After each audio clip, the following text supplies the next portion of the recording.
un PTCE, donc pôle territorial de coopération économique, ça vient un tout petit peu s'opposer au pôle territorial de concurrence, c'est-à-dire de compétition. Les pôles de compétition, les clusters de compétition ont été imaginés comme des pôles, donc des endroits, des territoires où une activité économique avec des acteurs en compétition se regroupe parce que c'est porteur d'affaires économiques. L'idée du pôle territorial de coopération économique, c'est de dire que sur cette base des coopérations, quelle que soit leur nature, on pourra revenir sur la nature des coopérations, le regroupement des acteurs va permettre à chacun d'eux d'y trouver un bénéfice économique, mais aussi pour le développement de leur territoire. Donc de l'emploi durable, donc de la transition dans le développement durable de leur territoire. Et la naissance de ces pôles s'est faite et a été inscrite dans la loi ESS 2014, c'est l'article 9 de la loi. Et ça a été donc cette idée, elle a émergé d'un collectif qui était porté par le labo de l'ESS, mais aussi la MES, le RTES, enfin tout un tas de trucs en ES, pour économie solidaire, sociale et solidaire.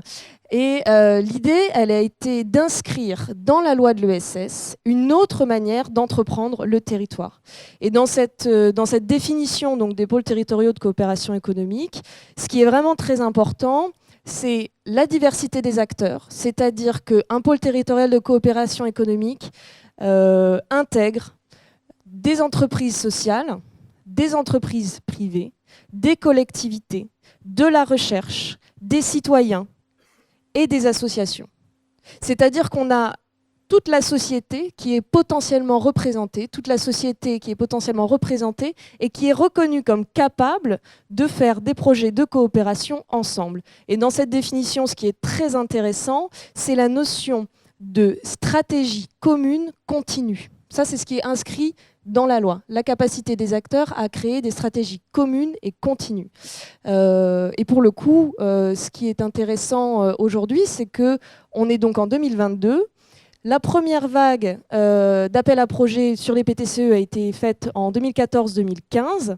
Il y en a eu 3 depuis. La dernière date de 2021, a été portée par Olivia Grégoire. Et donc il y a une relance qui a été faite avec des financements pour l'émergence de ces pôles territoriaux.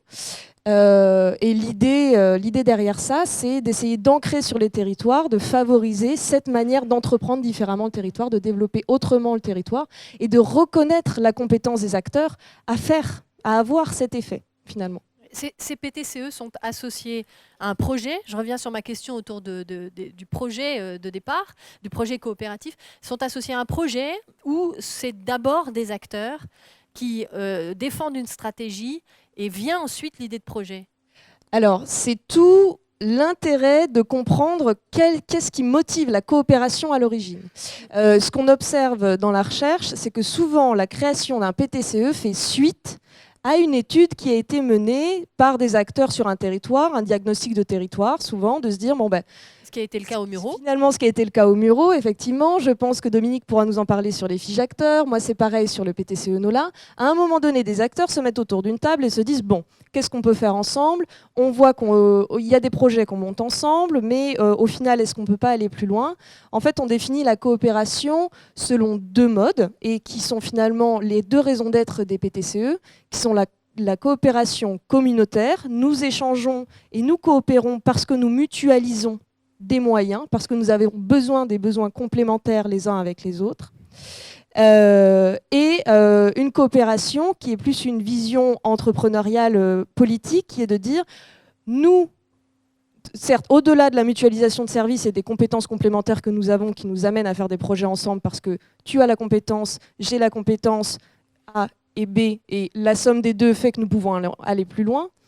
Il y a cette vision plus entrepreneuriale qui est de dire, mais en fait, il faut aussi qu'on fasse ensemble parce qu'on est porteur de valeurs et on est porteur d'une vision transformatrice du territoire qui nous amène plus loin, qui nous offre une capacité d'innovation et qui nous permet derrière de porter une plus grande vision et un plus grand impact économique et social de nos activités.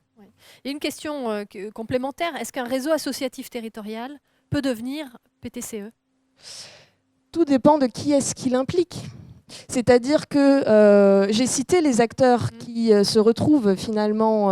Ils doivent tous être présents dans le PTCE ou est-ce que le réseau associatif peut être à l'origine de la création du PTCE? Absolument. En fait, ce qu'on observe la plupart du temps, dans la majorité des pôles territoriaux, les pôles territoriaux sont souvent hébergés par une structure moteur. Par exemple, dans le pôle territorial NOLA, donc Nord-Ouest Loire-Atlantique, celui dans lequel je travaille, la coopérative idéale, qui est la coopérative de mutualisation de services, pourquoi est-ce qu'elle est porteuse? Aussi parce qu'elle a davantage de moyens, que quand il faut faire un projet de coopération, eh bien, il faut des garants pour monter les projets de coopération. Et donc, quand on a une structure économique qui est peut-être plus costaude que les autres, associations culturelles, enfin tout type d'acteurs qui peuvent jouer dans un projet, eh bien, on a cette structure porteuse qui héberge le pôle territorial et qui permet derrière de fédérer les acteurs, de centraliser les informations, de répartir le pouvoir, d'organiser une gouvernance qui, par projet, permet de faire perdurer des coopérations. Mais il est quand même notable de voir que, au fur et à mesure des années, puisque maintenant il y a des PTCE qui ont plus de 7-8 ans d'expérience, au fur et à mesure des années, on n'observe pas toujours que les parties prenantes sont les mêmes. C'est-à-dire qu'en fonction des projets, les parties prenantes vont varier, tout simplement parce qu'un projet de territoire est ancré sur son territoire. Sur NOLA, on est à peu près sur 7-8 communes.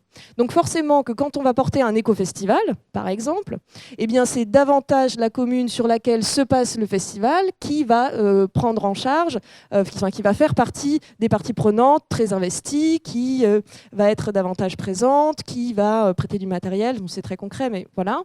Là où d'autres communes du territoire, elles, vont être beaucoup plus en retrait, voire absentes, alors qu'elles l'étaient les années précédentes. Et c'est donc on revient encore à cette définition de stratégie commune et continue, c'est-à-dire que ce continuum de coopération finalement ne s'observe que dans le temps et par projet. Et ce qui reste, c'est le territoire.